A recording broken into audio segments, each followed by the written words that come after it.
His nickname, among other things, was Al-Amin, the trustworthy person. He was known for being a fair kind of man, a man who was concerned with social issues.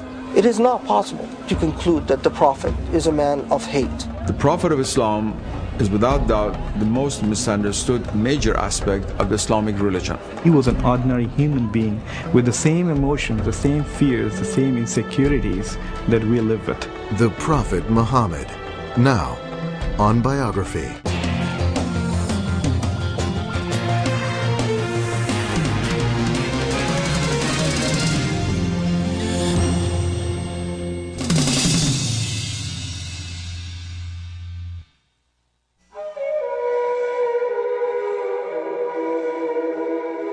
It is the world's fastest growing faith.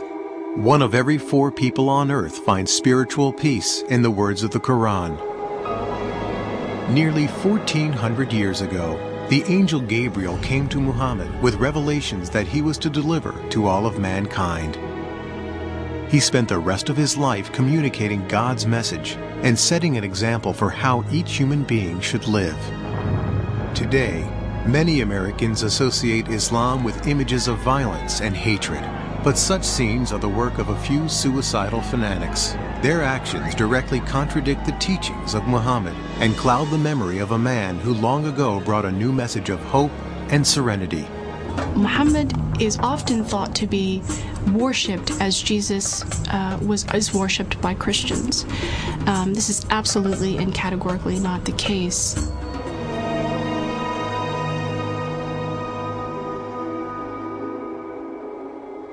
Out of respect for the beliefs and practices of Muslims, no images of the Prophet Muhammad or his immediate family will be shown in this biography.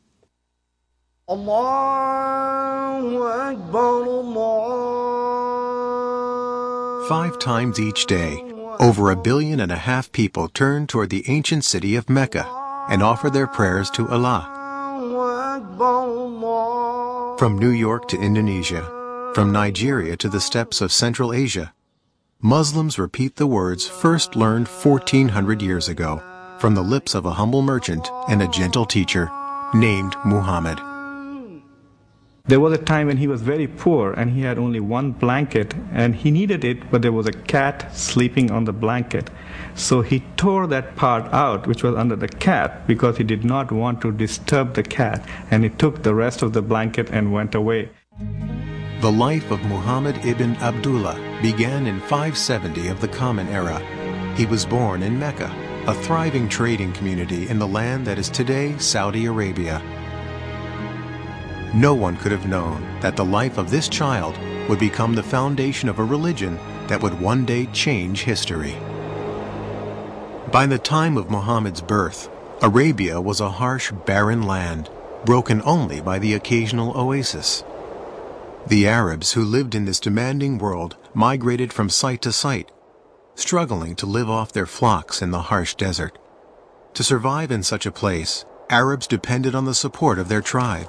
The tribe protected them from harm, not only from the desert, but also from the endless raids and vendettas launched by other tribes.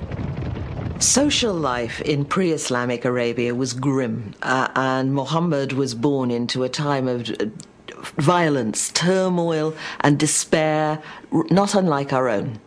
The basic structure of social organization was the tribe. But the desert nomads also depended on other Arabs who had gradually built small cities where they engaged in commerce. The most prosperous of these cities was Mecca, home to the young Muhammad. Muhammad was a member of a tribe called the Quraysh, who had left the nomadic life and become prosperous as caravan traders. Muhammad had been raised an orphan. By the time he was 8, he was under the care of an uncle who was head of one clan of the Quraysh tribe. As the primary tribe of Mecca, the Quraysh were also the keepers of the Arabs' holiest religious shrine, which was called the Kaaba. Although a deity known as Allah was recognized, many other gods and goddesses were also worshipped at the ancient Kaaba. Arabs prayed to over 300 idols that stood in and around the sacred cube-shaped structure. it had a very important social and political consequence because it was a holy place and all violence was forbidden in a 30-mile radius around the Kaaba. Trading had brought wealth to Mecca, but jealousy and constant feuds were breaking down the old tribal system. The rich were ignoring the poor. Some felt that the old Arab religion needed change. Jews and Christians had had their prophets of reform. Just as Moses and Jesus had provided inspiration and renewal, many in Mecca now longed for a new spiritual revitalization. Muhammad had become a caravan manager in his native city, leading trading trips as far away as the land that is today Syria. But he was also aware that the old values of charity and community were breaking down in Mecca.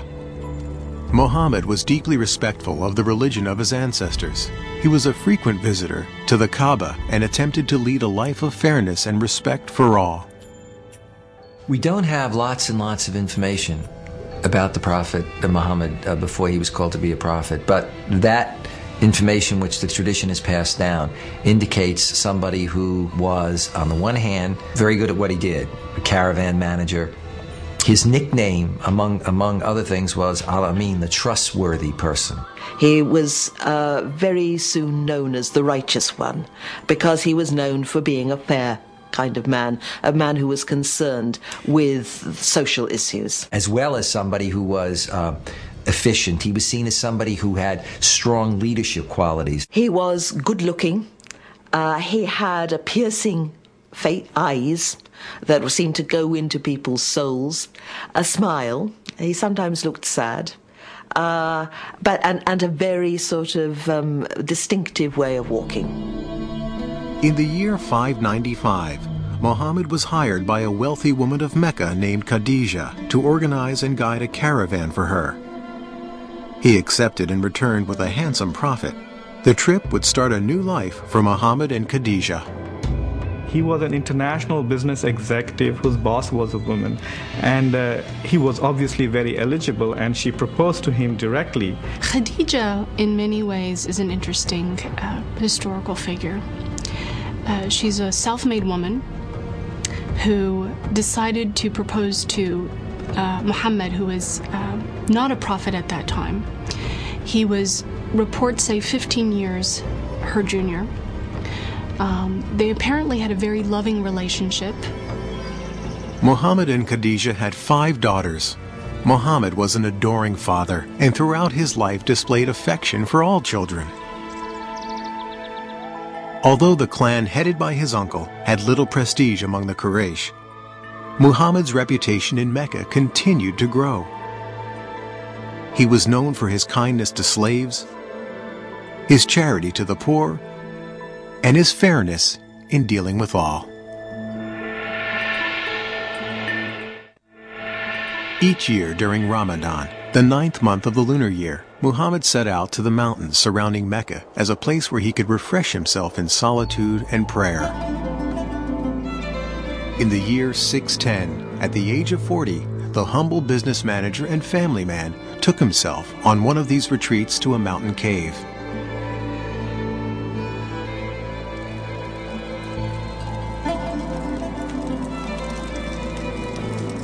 Day and night, Muhammad remained in the cave to fast and pray. One night, as flames danced on the darkened cave walls, Muhammad's life changed forever. Suddenly, an angel in the form of a man appeared and commanded him, "Proclaim." Muhammad was terrified and confused and said he had nothing to proclaim. The angel clasped Muhammad in a suffocating embrace. Harder and harder he was squeezed until it seemed the last breath of life would be wrung from his body.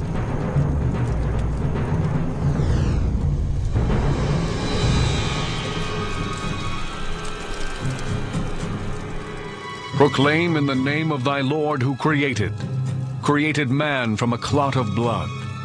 Proclaim, and thy Lord is most bountiful.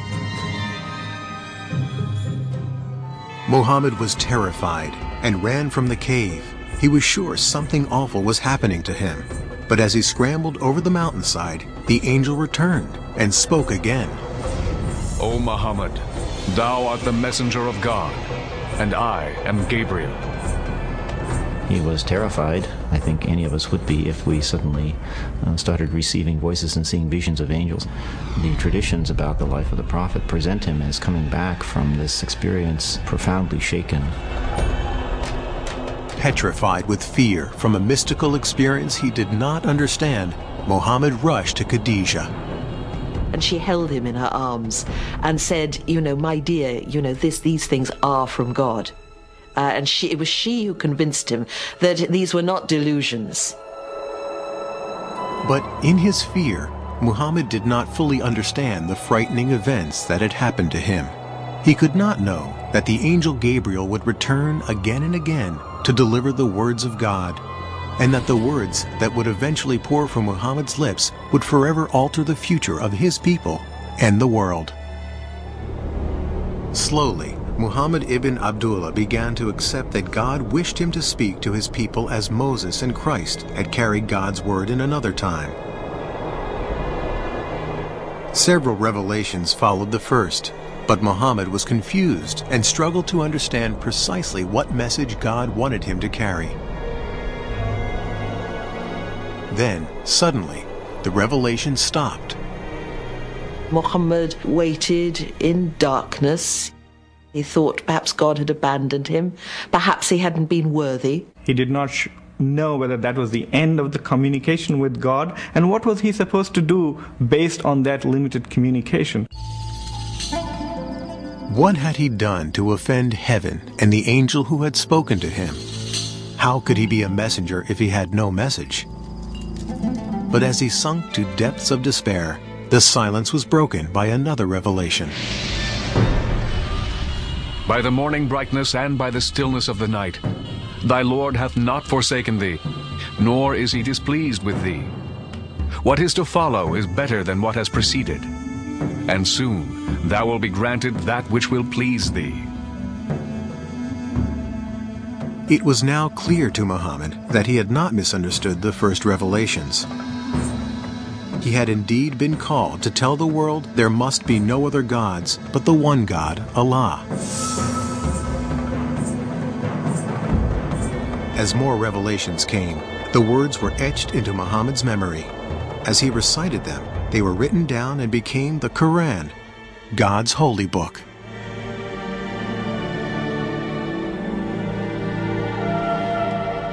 At first, only Khadijah and a few close friends and family accepted the Quran. But little by little, Muhammad started to speak out, and Arabs and other clans of the Quraysh began to embrace the message. The words of the Quran clearly had great impact, for his listeners responded to the words not as religious instructions, but as poetry. Before the rise of Islam, the Arabs did not have great architecture, did not have great art of textile, or practically no calligraphy, but that very great poetry, oral poetry. That was the supreme art. And so what had developed at that time was a culture in which poetry played the role perhaps of television programs, maybe soap operas, even more in our modern culture.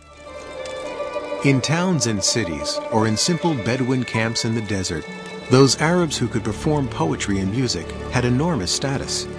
Now, as Muhammad chanted the verses of the Quran, the words became music as he touched a deeply spiritual nerve in his listeners. Many stepped forward to embrace Islam and its message, but for Muhammad, they were not accepting something new, simply returning to an old religion. In many ways, the prophet was calling people back to the one true faith, to the faith of Abraham, and back to the one true God. Not to a new God, but it was to the one true God whose revelation had gone to Adam, Abraham, Moses, and Jesus. And therefore, Muhammad, in every sense of the term, is a reformer. The first followers of Muhammad embraced Allah as one of many old gods.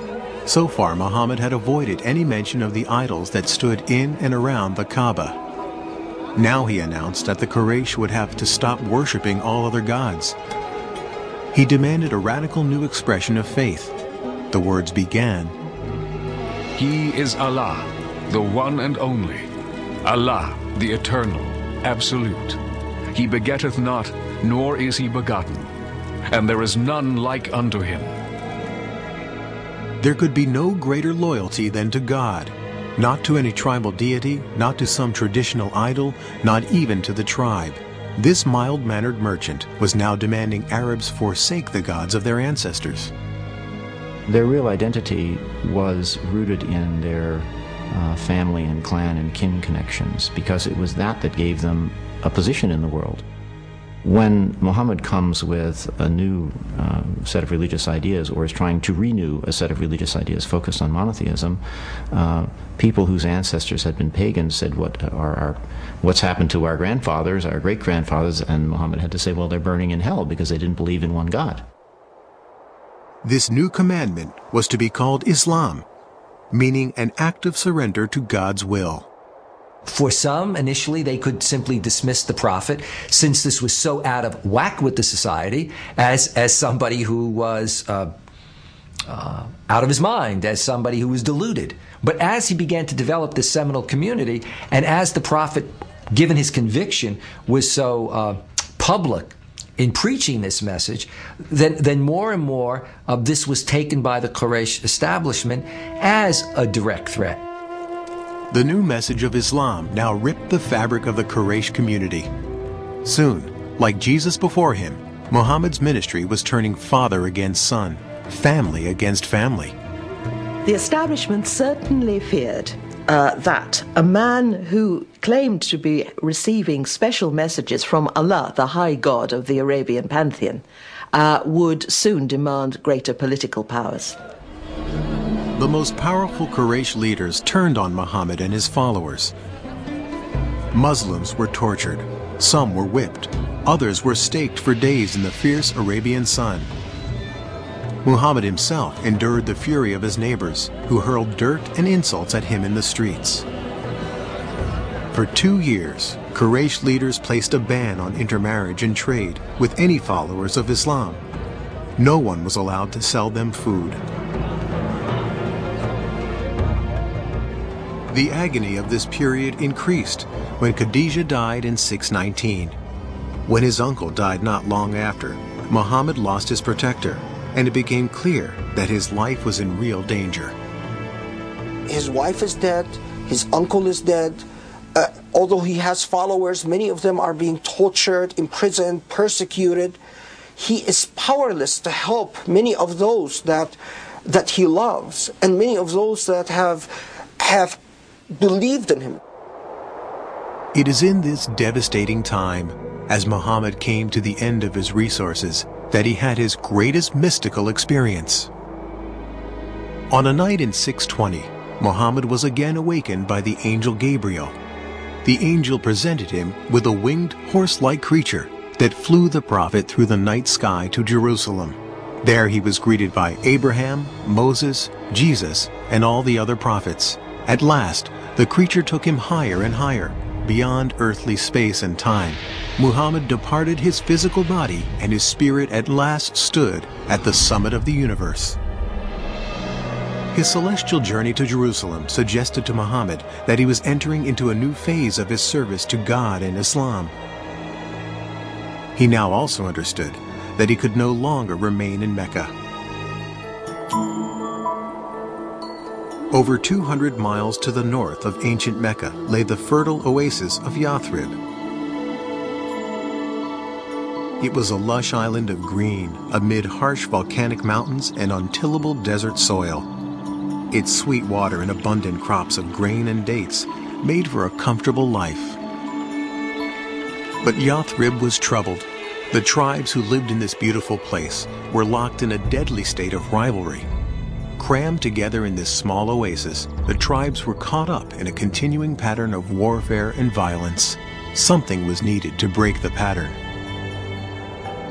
In the same year he had made his mystical night flight to Jerusalem, Muhammad met 6 pilgrims from Yathrib making the annual pilgrimage, or Hajj, to the Kaaba in Mecca. He told the men of his mission and recited the verses from the Quran. The men were immediately moved by Muhammad's message, but they also saw in the prophet someone who could mediate the stalemate of violence in Yathrib. They made him an offer. The citizens of Yathrib would submit to Allah. In exchange, Muhammad would become their leader.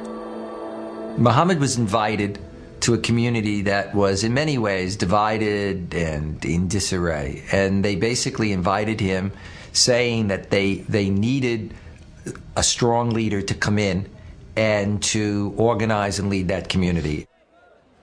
Muhammad saw a chance to expand Islam in Yathrib. He also saw a haven that would protect him and his followers from persecution. He urged all Muslims to pack their things and leave Mecca for a new life. It was a dangerous undertaking, but the Muslims were willing to take their chances. Muhammad and his closest disciples stayed behind until most of his followers had left Mecca. Quraysh leaders soon realized that once Muhammad left, he would be beyond their control and would become a leader of their rivals and possible enemies. The choice was made. Muhammad must die before he reached the new land. So that no one clan would have to bear responsibility, it was decided that one member of each would plunge a sword into Muhammad at the same time. The men frantically searched Mecca, but Muhammad had been warned of the threat and had made his escape. The following morning, horsemen pursued Muhammad and at last followed his trail to the entrance of a cave. Muhammad and a disciple were hiding inside. But Muslim tradition says the Quraysh assassins found a pigeon nesting at the cave's mouth and the entrance covered with a spider web. The Quraysh concluded no one could be inside. Allah had protected his prophet. Out of respect for the beliefs and practices of Muslims, no images of the Prophet Muhammad or his immediate family will be shown in this biography.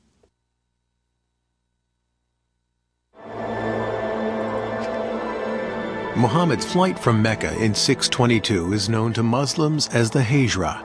No event has greater importance in the culture of Islam.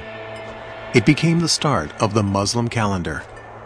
It was because it was the start of the establishment of the Muslim community. So that unlike the Gregorian calendar that starts with the birth date of Christ, the Muslim calendar, or the Islamic calendar, which is based on the lunar calendar, is one that is based on this concept of community. When Muhammad arrived in Yathrib, the people rushed to meet him and all wanted the honor of having him stay in their house. Instead, Muhammad allowed his favorite camel, Qazwa, to wander unguided through the town. When at last Qazwa stopped and fell to her knees, Muhammad declared that was the spot where he would live. He ordered work to begin on a house and the first mosque. Henceforth, Yathrib would be called Medina, a name simply meaning the city. But the greatest change would be in the very nature of the community itself. Muhammad's visions brought new words to unite both his own followers from Mecca and the people of Medina. The Quran now had a new verse. Those who believed and made the Hijra, and those who gave their homes and helped, these are the protectors of one another. What he began to create in Medina was something that was absolutely unheard of and novel in Arabia. It was a community bound together by an ideal, by a shared ideology, by a shared religion, not by blood. He was creating, as it were, a super tribe where people were not related to one another, but they were related to one another in faith and by agreement. If you think about 7th century Arabia being based on tribal kinship, the idea of a community based on a faith that anyone could join, slave, woman, man, rich, poor, dark, light, was revolutionary, and of course very menacing for some. To further unite the Muslim peoples, Muhammad ended his mourning for Khadijah and began to take new wives. In all, he would marry 11 women from many different tribes and clans. About 7 months after the Muslims arrived in Medina, the first mosque was completed. It contained a large courtyard for saying prayers. Several methods were considered for calling Muslims to prayer: a ram's horn like the Jews, a bell like Christians. Finally, it was decided that only a human voice was needed to proclaim the call to prayer that Muhammad taught his people. A young man was selected to make the call, and for the first time, Muslims heard the words that still echo from mosques around the world, beckoning all to come to God. Allahu Akbar, Allahu I bear witness that there is no God but Allah. I bear witness that Muhammad is the apostle of God. Come to prayer. Come to prayer. Muhammad had believed he was calling the faithful back to a religion Arabs shared with Judaism and Christianity. But following Allah's orders, the Prophet now set out to create a new identity for the Islamic community that would separate it from the older forms of monotheism. The Quran also and the Prophet believed that the revelation that had been given to Moses in what is called the Torah and the revelation to Jesus had become distorted historically, not by the prophets, but by their later communities. To dramatize the shift away from Christianity and Judaism, another order became part of the Quran. Muslims were no longer to face Jerusalem when they prayed. Forever after, God's faithful would pray facing Mecca and the Kaaba. Muhammad now had the responsibility of dealing with the mundane but important tasks of government. These roles would set him apart from the ministry of Islam's earlier prophet, Jesus Christ. There is an immense contrast between Jesus and Muhammad, largely stemming from the fact that, unlike Muhammad, Jesus was never head of state. Muhammad was now a political leader. That meant he was making decisions affecting the workforce, the economy, trade, and the safety and security of Medina. To protect the struggling young community, Muhammad knew the basic politics of Arabia would need to change, and that meant the threat of the Quraysh would have to be met. Increasingly, Muhammad would turn to a solution the world has come to fear and all too often associate with Islam. He would turn to armed conflict. Since the days in Mecca, God's revelations had called for Muslims to prepare themselves to struggle to build a moral and righteous life. The Arabic word for this moral struggle is jihad.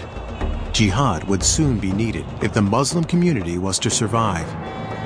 For when the Prophet and his followers had left Mecca, it was clear to all that a day would come when they would have to defend their beliefs in battle. Now that day was fast approaching. Although the religious foundation of Islam included Jesus' message of peace, it had also taken on the Jewish tradition of justice. The Quran's verses that flowed from Muhammad's mouth were now beginning to include a message justifying armed defense of the community. Permission is given to fight because they are wronged. Verily, Allah is most powerful for their aid. They are those who have been expelled from their homes. Muhammad's plans for the defense of the community now began to include the word jihad. It is a term that is often cited by those who oppose Islam as evidence of the religion's reliance on violence and war. But the true meaning of jihad is something quite different. Jihad comes from the Arabic root jahada, which means struggle. It is consistently referred to as a struggle for the sake of God. If the jihad is financial, you respond financially. If the jihad is violent, you respond violently. And these become ways again of reestablishing peace. But in history, that notion of jihad then comes to be appropriated and hijacked at a very early period by extremists, and that then connects to what extremists like Osama bin Laden and Al-Qaeda do much later on, taking this concept of jihad to legitimate what they choose to do. Muhammad had spoken about jihad while the Muslims still lived in Mecca. But the new revelations now stressed a different side of jihad. They came at a time when Muslims in Medina were fighting for survival. For most had not been permitted by the Quraysh to leave Mecca with any valuables. When Muhammad and his followers arrived in Medina, of course they were then, in a sense, exiles from their hometown. They were, to put it bluntly, unemployed. They didn't have any obvious source of support. They weren't date farmers, and all the available land in this agricultural settlement was already spoken for, so they began to make raids. God had given Muslims the order to struggle. Now God's revelations allowed that struggle to include the right to survive. And so you also see the way in which jihad then comes to be defined as the right and indeed at times the obligation of Muslims, both as individuals and of the Muslim community itself, to defend itself, to engage in defensive warfare. Armed with the Quran's approval of defending their community, Muhammad chose a traditional Arab solution: defend yourself by attacking. Muhammad would lead an army to raid the most important Quraysh caravan of the year. Muhammad's plan was to intercept the caravan as it approached the wells of Badr near the Red Sea. But before his forces got to the wells, word of the Muslim army reached Mecca. Quraysh leaders were outraged that Muhammad would attempt to capture their caravan. 1,000 men marched out of Mecca to meet the Muslim army. Muhammad soon knew the Quraysh would now force him to fight.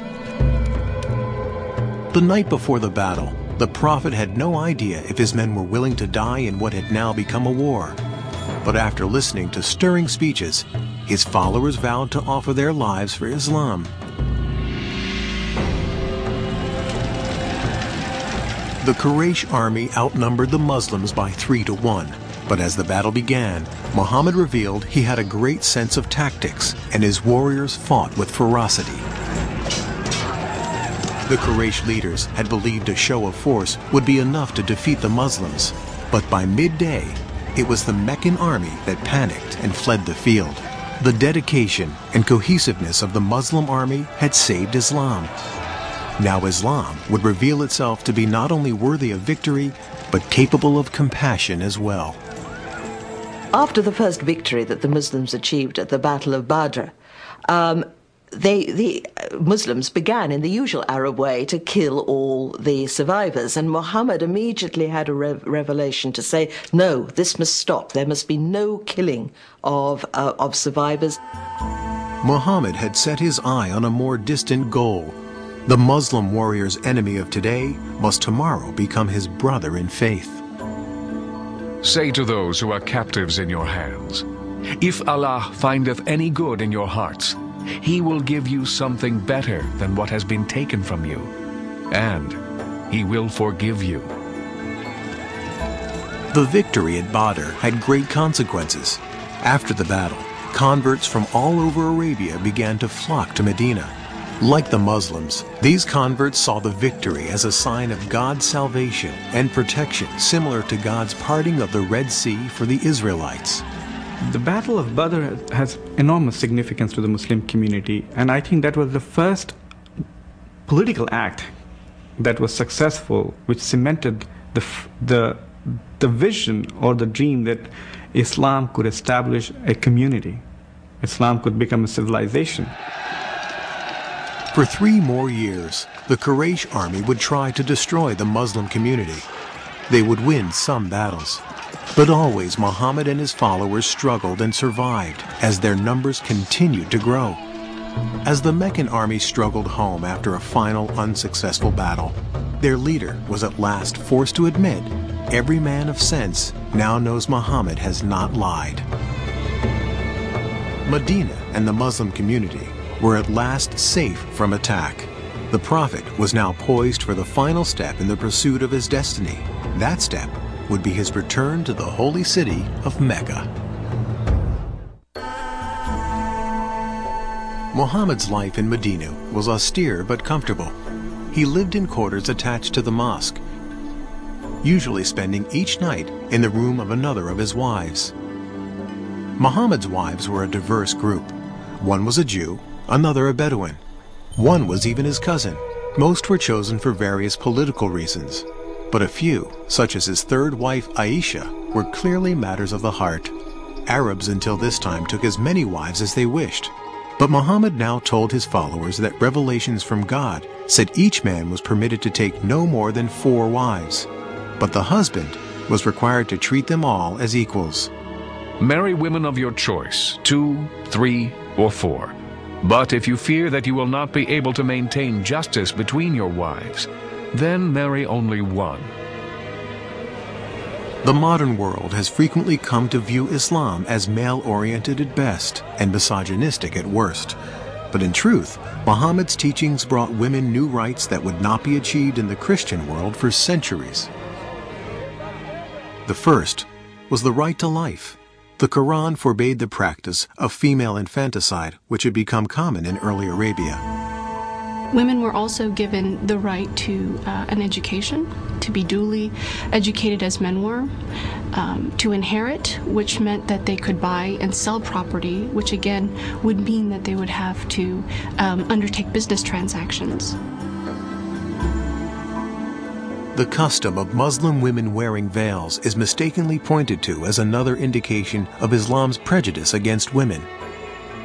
The emancipation of women was a project that was very dear to the Prophet's heart.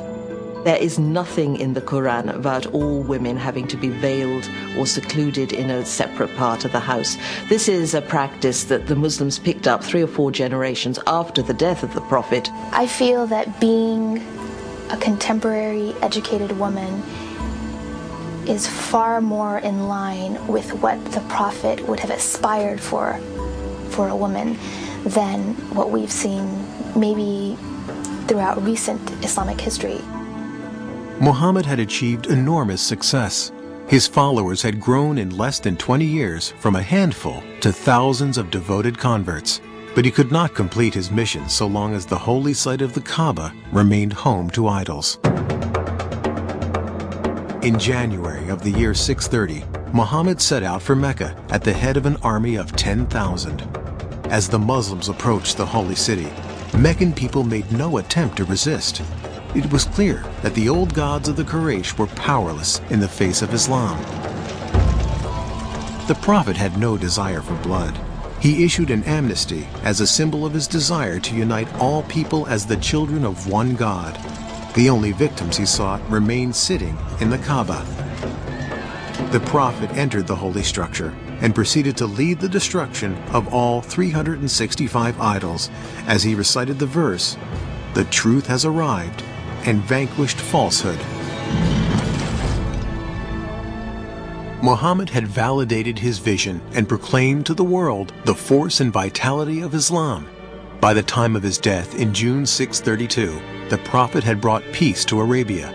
He had transformed a religion of many gods into a powerful monotheism based on a moral and ethical guide for daily living. But Muhammad's death was actually the beginning of the great age of Islam. Within 100 years, the words of the Prophet spread from Arabia to the world. As Arab culture mixed with Greek and Byzantine learning, an era of Islamic enlightenment brought enormous advances in mathematics, astronomy, medicine, literature, and architecture. Who would have thought today, let alone then, that a man who is described as born an orphan into a divided Arabian society, illiterate, a caravan manager, would create a religious tradition that within 100 years of his death, its physical presence would spill out of Arabia, go all the way to North Africa, and all the way over to India. And he always warned his followers not to make him into a Jesus, not ever to say that he was divine. He was just an ordinary man, he said. The fact that he led what we might call a normal life, I think, makes him very appealing to many Muslims, to most Muslims perhaps. That he married, that he had children. These are all things, I think, that make him very approachable as a model for people. So many centuries after it ended, Muhammad's life remains the foundation of the faith he founded. Today, it is the fastest growing religion on earth. As these worshippers respond to the ancient call for prayer, each looks to the Prophet's example to provide peace and serenity in their daily lives. The ancient Kaaba remains in Mecca, and millions of pilgrims arrive each year to retrace the footsteps of the Prophet. The site of Muhammad's ascension on his winged creature to meet God is today the Mosque of the Dome of the Rock in Jerusalem. Muhammad's gateway to heaven has tragically become the focus of enmity and hatred between two peoples who trace their ancestry to the same beginnings. Some Muslims who partake of violence use the words of a compassionate man to legitimize their acts of cruelty and hatred. They cite verses of the Quran as inspiration for their monstrous ambitions. Since September the 11th, we've heard Osama bin Laden reciting some really blood-curdling verses from the Quran. But what bin Laden fails to do is to mention or recite the verses that in every case succeed these ferocious verses, which say, "But forgiveness is better." If one wants to take one part of the story, one of the chapters, and develop a conception of the Prophet upon that single chapter, well, of course it's going to be very distorted, and the Prophet is going to be understood as a man of violence and a man of hate. What a tragedy, and what a corruption. When people commit violence and injustice in the name of Islam, they are committing violence and injustice against Muhammad and God. For peace to come to a troubled world, Muslim and non-Muslim alike will have to find a source of trust and acceptance of their common goals. One such source could be a better understanding of the life of Muhammad. Cleansed of the selfish motives that some terrorists wish to give them, the words of the Prophet remain to offer hope and optimism to a troubled world. Whosoever killeth a human being, it shall be as if he had killed all mankind.